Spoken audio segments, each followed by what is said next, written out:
Hello everyone, welcome to net Margdarshan. मैं सीमा सिंह इस video के माध्यम से यूनिट 6 जो कि आपके जनरल पेपर का एक यूनिट है। यूनिट 1 से लेकर 10 तक होते हैं और हम 1 यूनिट इन 1 गो सीरीज़ यानी एक बार में एक इकाई श्रृंखला के अंतर्गत एक के बाद एक यूनिट को कवर कर रहे हैं।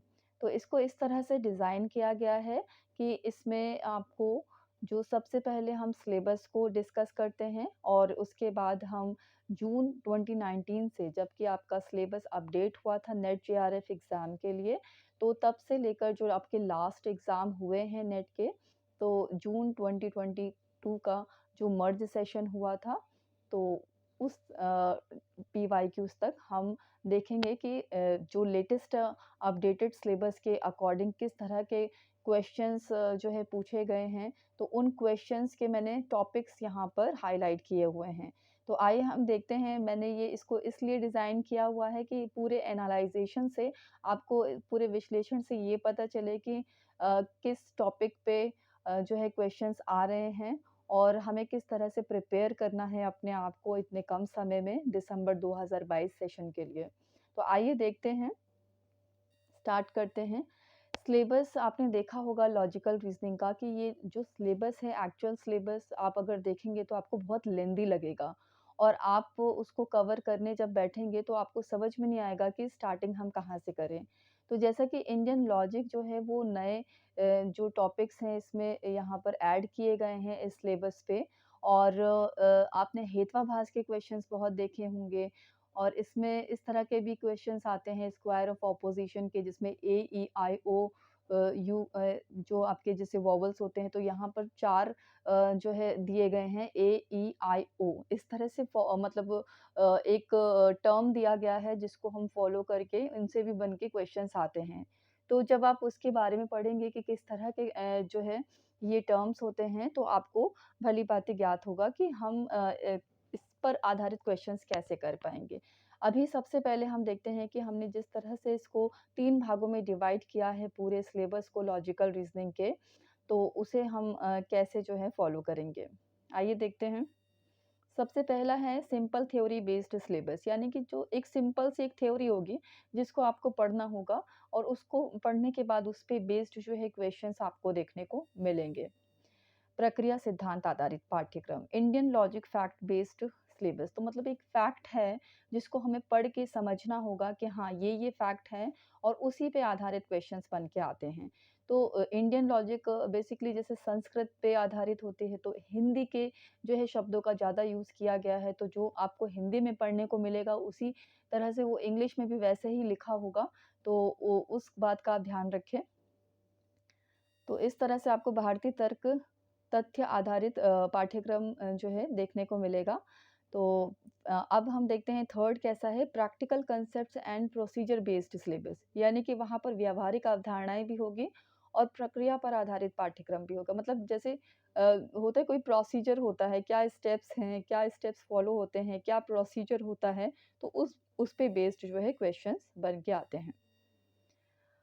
अब जैसे पहला जो है पहला हमने इसको टाइप दिया हुआ है सिलेबस को, तो उसमें सिंपल थ्योरी बेस्ड सिलेबस के अंतर्गत क्या आता है, हम देखते हैं इसको।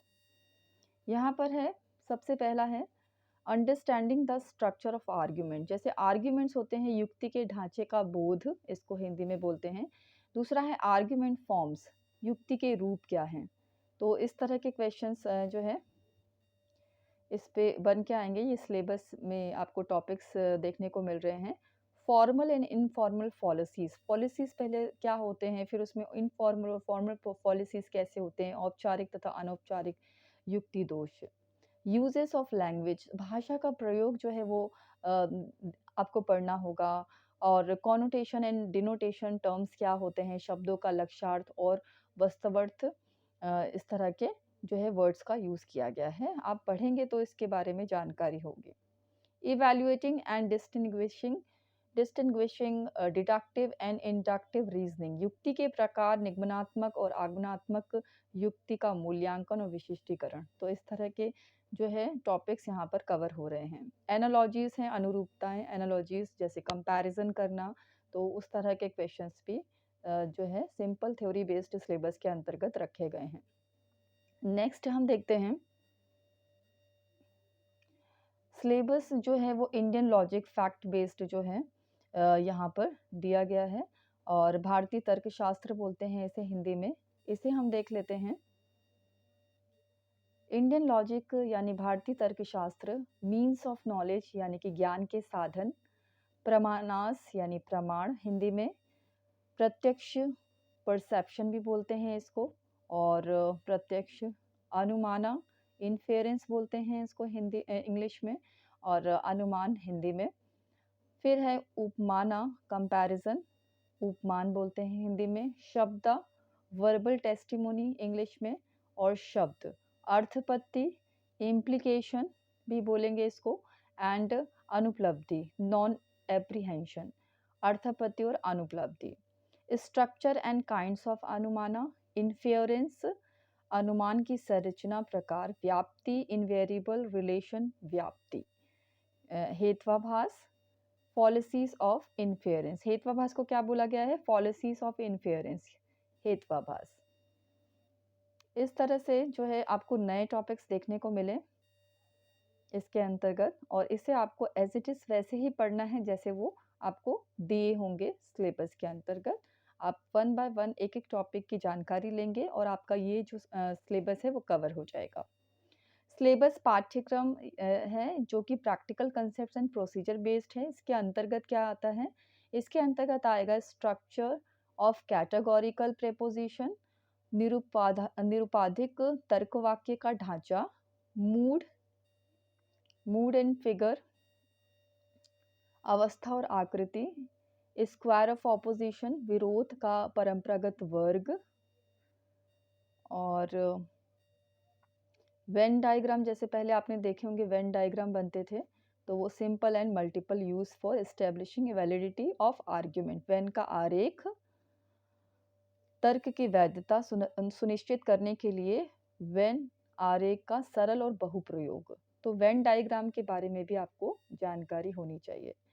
तो ये तो रहे 3 प्रकार के, जैसे हमने सिलेबस को देखा कि किस तरह के सिलेबस हैं जो अलग अलग तरह से हमने उसको डिवाइड किया है ताकि हम आसानी से इसको आइसोलेट करके अलग अलग तरह से इसको हम जो है क्या कहते हैं कि अगर कोई भी चीज़ बहुत कठिन होती है तो हमको उसको सरल करके पढ़ना पड़ता है। तो आप यही सोचिए कि इतना लेंदी जो सिलेबस है लॉजिकल रीजनिंग का, उसको देख के डरने से अच्छा है कि हम उसको कैटेगराइज करें अपनी अपनी रिक्वायरमेंट के आधार पे, और उसको सरल करके हम पढ़ेंगे तो आपको वो आसानी से समझ में आ जाएगा। तो मैंने इसीलिए इसको जो है कैटेगराइज किया है ताकि ये सरल हो जाए और आपको पढ़ने में आसानी रहे। अब हम देखते हैं कि जून 2019 में जिस तरह के क्वेश्चंस पूछे गए हैं, क्या टॉपिक रहे हैं, तो वो आपको यहाँ पर देखने को मिलेंगे। पहला देखते हैं, प्रोपोजिशन है true statement given and ask falls from the option, यानी कि एक ट्रू जो है तर्कवाक्य दिया होगा कि जो सत्य कथन होगा। अब हमको ऑप्शन में से देखकर बताना होगा कि उसके ऑपोजिट यानी फॉल्स कौन सा है, ये हमें देख के बताना होगा।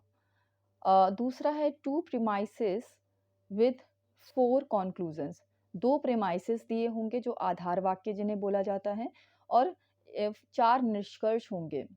4 निष्कर्ष हैं और वैध रूप से प्राप्त निष्कर्ष कौन सा है तो वो आपको उसमें बताना होगा।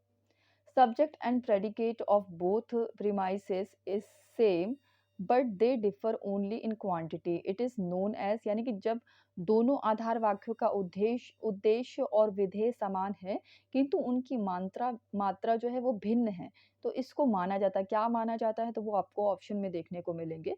तो आपको सही आंसर पे टिक लगाना है।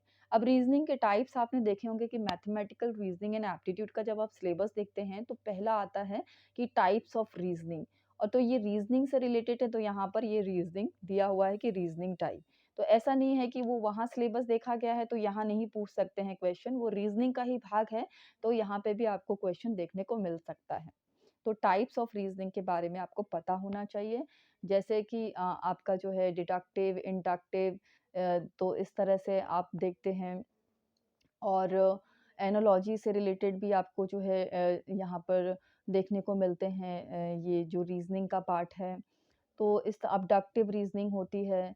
तो इस तरह के रीज़निंग के टाइप्स को पढ़ें आप। जब पढ़ेंगे, उसके एग्ज़ाम्पल्स पढ़ेंगे तो आसानी से उस पे आधारित क्वेश्चंस को आप कर पाएँगे। नेक्स्ट है proposition, to find similar proposition from given options. अगर एक प्रोपोज़िशन दिया हुआ है, यानी कि एक तर्क वाक्य दिया हुआ है और दिए गए जो विकल्प है, जो ऑप्शंस दिए हुए हैं, जैसे 4 ऑप्शंस होते हैं, तो उनमें से आपको वही उसी तरह का सेम जो है प्रोपोज़िशन तर्क वाक्य ढूँढ के उस पे टिक लगाना है सही आंसर पे। नेक्स्ट है दिसंबर 2019 में किस तरह का क्वेश्चन बन के आया, क्या टॉपिक रहा? योगजा पे क्वेश्चन बन के आया है। इनिशिएटिव जो है ये है इन इंट्यूटिव है, योगज योगज बोला गया है इसको हिंदी में, योगजा। रिलेशनशिप ऑफ प्रोपोजिशंस, प्रस्तावों का संबंध, इस पर आधारित क्वेश्चन बना है। और प्रमाणास से क्वेश्चन बना है, जो कि आपने सिलेबस में देखा। Pramanas is used by classical Indian school of logic to prove the existence of God. तो गॉड के एग्जिस्टेंस पे बात हुई कि ईश्वर के अस्तित्व को सिद्ध करने के लिए भारतीय शास्त्रीय न्याय परंपरा द्वारा प्रमाण का प्रयोग किया जाता है।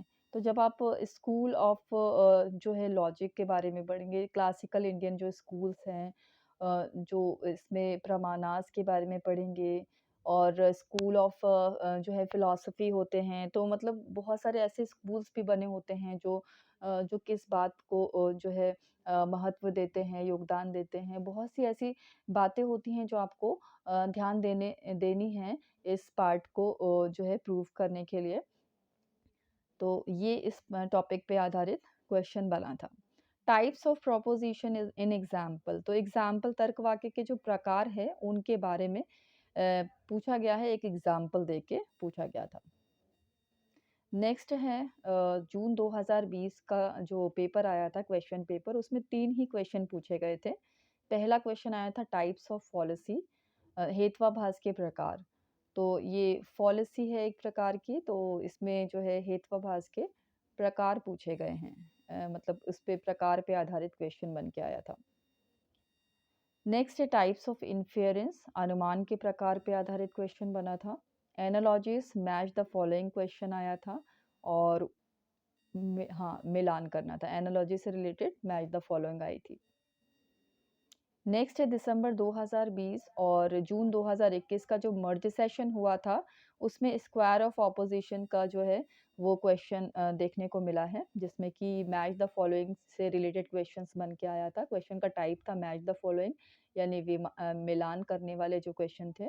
तो एक तरफ स्क्वायर ऑफ ऑपोजिशन जो है और उसका डिस्क्रिप्शन दिया था, किससे रिलेट करता है, क्या उसका प्रभाव पड़ता है चेंजेस आने पे, तो वो वहाँ पर देखने को मिला था। विपक्ष का वर्ग। टाइप्स ऑफ हेत्वाभास and example, match the following का था, हेत्वाभास के प्रकार और उदाहरण, मिलान का क्वेश्चन था। Policy committed in the argument, तर्क में किए गए दोष। Condition given for middle term of inference, अनुमान के हेतु के लिए दी गई अवस्था। लास्ट है दिसंबर 2021 और जून 2022 मर्ज सेशन। इसमें contrary to the proposition example given था, तो आपको तर्क वाक्य के विपरीत जो है बताना था इसमें, इस टॉपिक पे। Forms of categorical proposition is valid, निरपेक्ष तर्क वाक्यों के प्रकारों में परिवर्तन वैध। Informal logical policy, formal informal जो है पॉलिसी आपको देखने को मिलती है, तो अनाकारिक तर्क दोष पे आधारित क्वेश्चन बन के आया था। सिलोजिज्म यानी स्टेटमेंट बेस्ड एक सिलोजिज्म पे आधारित यानी न्याय वाक्य पर आधारित एक कथन संबंधित क्वेश्चन बन के आया था। द प्रोपोजिशन फॉल्सियस बिकॉज फॉलेसियस बिकॉज करके ऐसे एग्जाम्पल दिया गया था इसमें। तो प्रोपोजिशन फॉल्स था, इस तरह से जो है एक एग्जाम्पल बन के आया, और क्योंकि करके यानी तर्क वाक्य दोषपूर्ण है। तो उसमें जो है उदाहरण दिया गया था और हमें पूछा गया था कि ये दोषपूर्ण है क्योंकि करके हमको उसका ऑप्शन में से सही आंसर टिक करना था।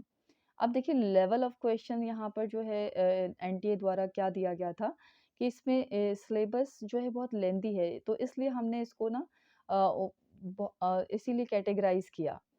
तो and different types of terms, theory and practical aspect can be seen in this section. We can categorize it as per the convenience and then cover the entire syllabus accordingly. तो पाठ्यक्रम काफ़ी लंबा है, तो उसको हम अपनी कन्वीनियंस के अकॉर्डिंग जिस तरह से मैंने स्टार्टिंग में कैटेगराइज किया हुआ है, उस तरह से कैटेगराइज करके अपनी सुविधा अनुसार आप उसको जो है फॉलो कर सकते हैं।